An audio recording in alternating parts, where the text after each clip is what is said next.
Hello everyone, welcome to my garage and my projects. Right now we're working on my 1980 Jeep CJ7 that has an LS53 put in it. It is not running yet, but since last time what we've gotten done is we now have a proper intake tube that actually clears.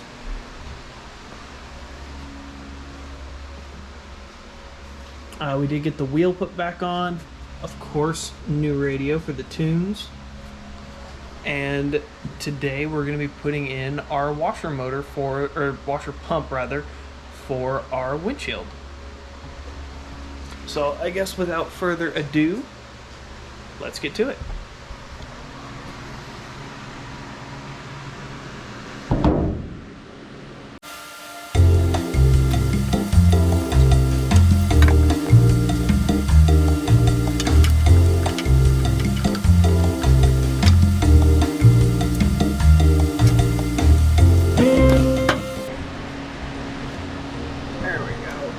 Now you can see me, sort of. So we're just starting out by trimming the grounding wire.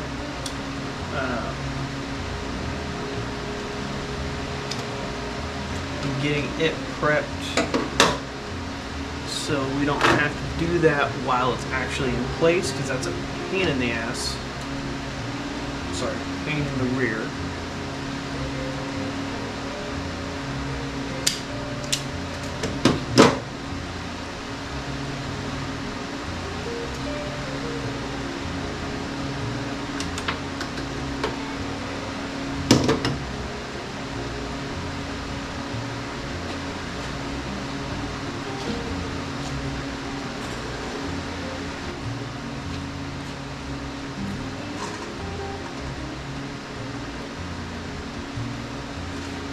Also, I'm fully aware that when you click on a thing and it says LS powered Jeep, installing a washer pump is probably not the most exciting. But I mean, it's part of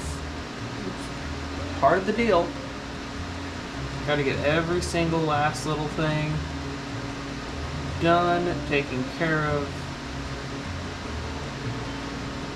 That way, it can be a daily driver if it has to be.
So the pump is in.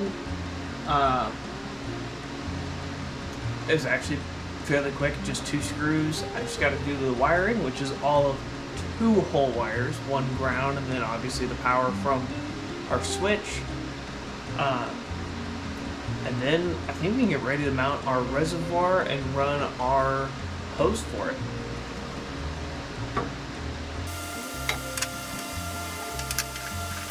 Which we did end up using one of the factory studs that's already built into the firewall for both our ground, which I'm taking off because I've previously been using it for a ground, as well as one of the mounting points for the pump, which I can show you guys in just a minute. Just because there's a ton of studs already in the wall, there's a ton of threaded holes already in the firewall. And since I'm not using the factory fenders, a lot of that stuff is not utilized. So I might as well make the best use out of it.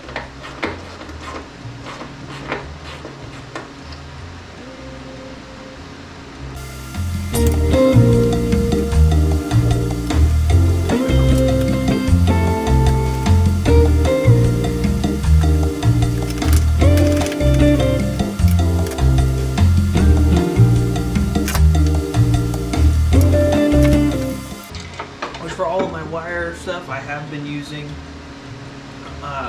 these shears, which are electrician shears. I know they're probably for house wire, which I'm okay with because they look like scissors, they feel like scissors, but they can cut through any wire, including my 0 gauge, which did take a minute, but they are phenomenal for all wiring and electrical uses.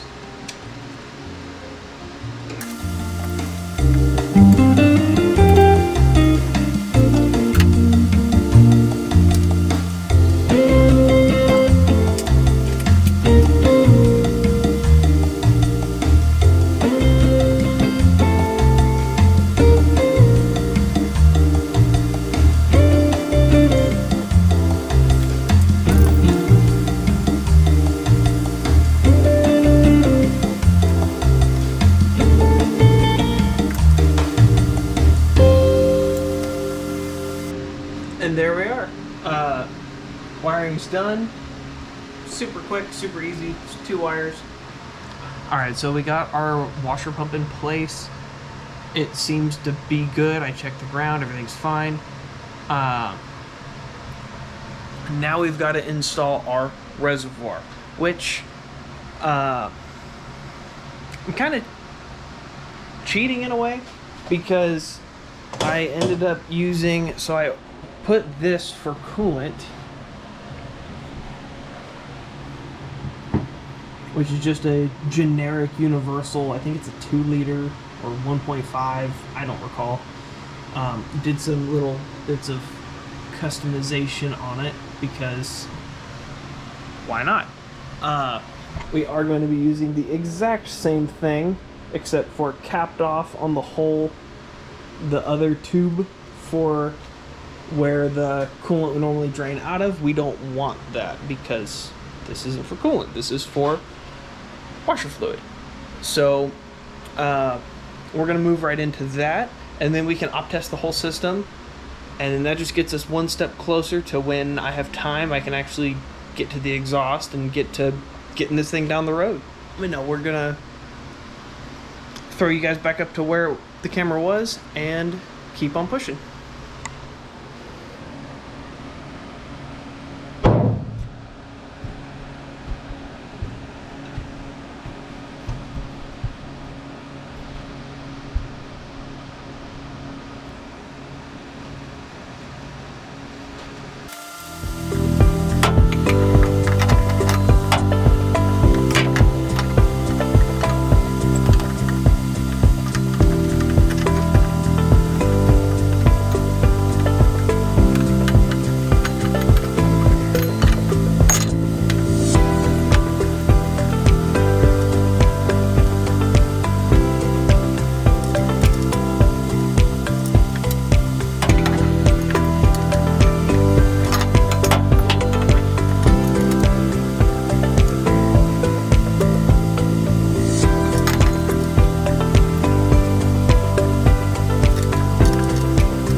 And there you have it. We now have our windshield washer fluid reservoir and pump fully mounted.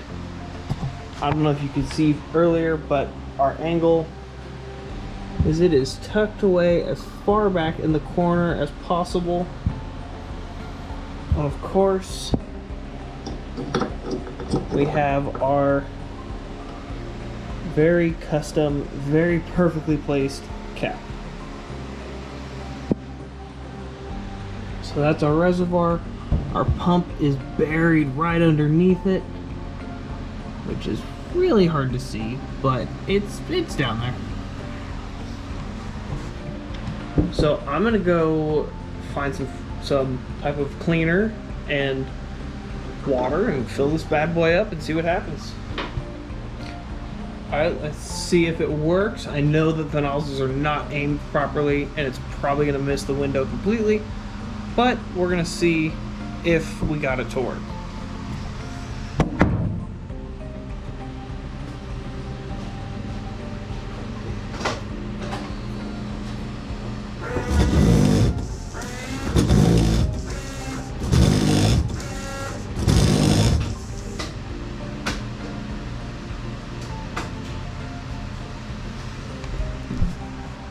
Well, I would say that works. I'm gonna adjust those nozzles real quick, and we will try it one more time.